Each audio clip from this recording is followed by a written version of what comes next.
নমস্কার বন্ধুরা, আজকে আপনাদের সঙ্গে শেয়ার করব গরম ভাতে প্রথম পাতে খাওয়ার জন্য উচ্ছে আলু বেগুনের দুর্দান্ত একটি রেসিপি।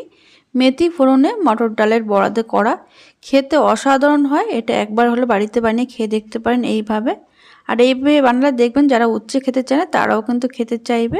তাহলে চলুন দেখে নিই। এখানে দেখুন আমি হাফ কাপ মটর ডাল 3 ঘন্টার জন্য জলে ভিজিয়ে রেখেছিলাম, তারপর জল ঝরিয়ে মিক্সিতে বেটে নিয়েছি। এবার এর মধ্যে দিয়ে দিলাম স্বাদ মতো নুন, হলুদ আর কাঁচা লঙ্কা কুচি দিয়ে এটা কিন্তু খুব ভালো করে ফেটিয়ে নিতে হবে। আপনারা চাইলে কাঁচা লঙ্কাটা যখন ডালটা বাটবেন তার মিক্সির মধ্যে দিয়েও কিন্তু বেটে নিতে পারেন। এবার এটা কিন্তু খুব ভালো করে মিশিয়ে রেখে দিলাম। এবার একটা স্পেশাল মশলা তৈরি করতে হবে। দেখুন বাড়িতে নিয়েছি 1 চামচ কালো সর্ষে, 1 চামচ হলুদ সর্ষে আর 1 চামচ পোস্ত, দিয়ে দিচ্ছি সামান্য নুন। এবার এটা জল দিয়ে আমি শিলে বেটে নেব। দেখুন এটা শিলে বেটে নিয়েছে আর একটু জলের সঙ্গে মিশিয়ে রেখেছি। আর এদিকে দেখুন দুটো উচ্ছে একটু লম্বা লম্বা করে কেটে রেখেছি আর ভেতরের দানাটা কিন্তু ফেলে দিয়েছি।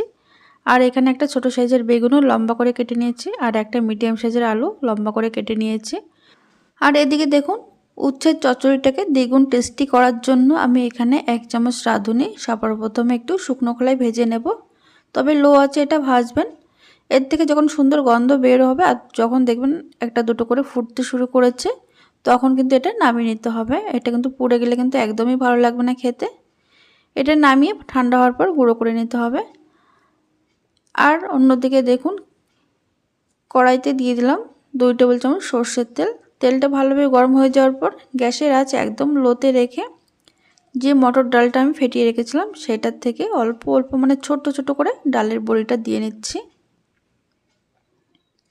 এটা কিন্তু একদম ছোট ছোট করে তৈরি করে নিতে হবে। এমনি কেনা যে ডালের বড়ি পাওয়া যায় একদম ছোট্ট সাইজের, সেগুলো দিয়ে আপনারা মানে এটা রান্নাটা করতে পারেন। এই মটর ডালের বড়ি দিয়ে খেতে কিন্তু এটা সবথেকে বেশি ভালো লাগে আমার কাছে, তার জন্য আমি এইভাবেই করে দেখাচ্ছি। দেখুন বড়াগুলো কিন্তু একদম মুচমুচে করে ভেজে নিতে হবে।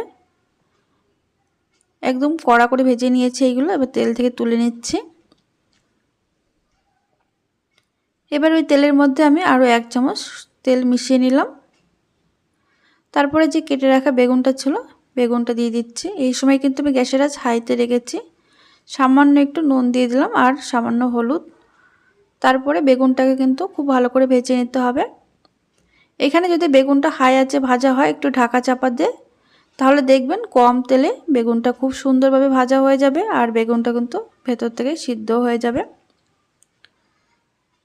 দেখুন বেগুনটা কিন্তু লাল করে ভেজে নিয়েছি। আর দেখুন 1 চামচ তেল দিয়ে ভাজার পরও কতটা তেল রয়েছে এখনও।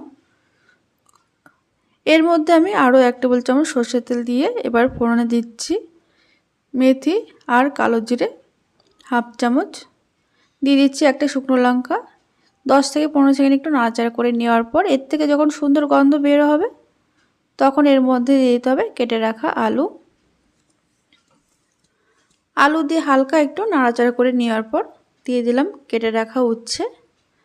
তারপরে সামান্য একটু নুন দিয়ে আলু আর উচ্ছেটা কিন্তু 1 থেকে 1.5 মিনিট ভেজে নেব ঢাকা চাপা দিয়ে। গ্যাসের আঁচ কিন্তু মিডিয়ামে রেখে এগুলো আমি ভেজে নিচ্ছি। 2 মিনিট ভেজে নেওয়ার পর এর মধ্যে দিয়ে দেবো পরিমাণ মতন হলুদ আর স্বাদ মতো নুন। নুন আর হলুদ দিয়ে আরও 1 মিনিট ভেজে নিচ্ছি। এখানে উচ্ছে আর আলুটা কিন্তু একটু লাল করে ভেজে নিয়েছি।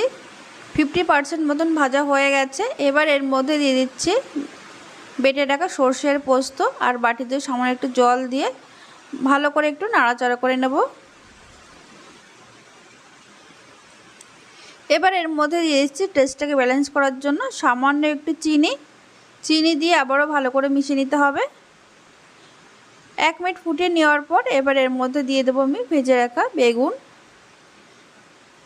আর সামান্য একটু জল দিয়ে দিলাম। দিয়ে হালকা হাতে কিন্তু একটু নাড়াচাড়া করে মিশিয়ে নিতে হবে। তারপরে গ্যাসের আঁচ একদম লো টু মিডিয়ামে রেখে কিন্তু ঢাকা দিয়ে এটা 2 মিনিট রান্না করে নেব। 2 মিনিট পর আমি ঢাকনাটা খুলে নিচ্ছি। এখানে যেহেতু বেগুনটা ভাজাই ছিল আর উচ্ছে আলুটা আগের থেকে হালকা করে ভেজে নিয়েছি, তাই রান্না হতে কিন্তু খুব একটা বেশি সময়ও লাগেনি। আলু আর উচ্ছেটা খুব সুন্দরভাবে সিদ্ধ হয়ে গেছে। এবার এর মধ্যে দিয়ে দিলাম ভেজে রাখা ডালের বড়ি, আর যে রাঁধুনিটা আমি ভেজে রেখেছিলাম সেটা কিন্তু গুঁড়ো করে নিয়েছি। এটা দিয়ে হালকা হাতে একটু নাড়াচাড়া করে মিশিয়ে নেব।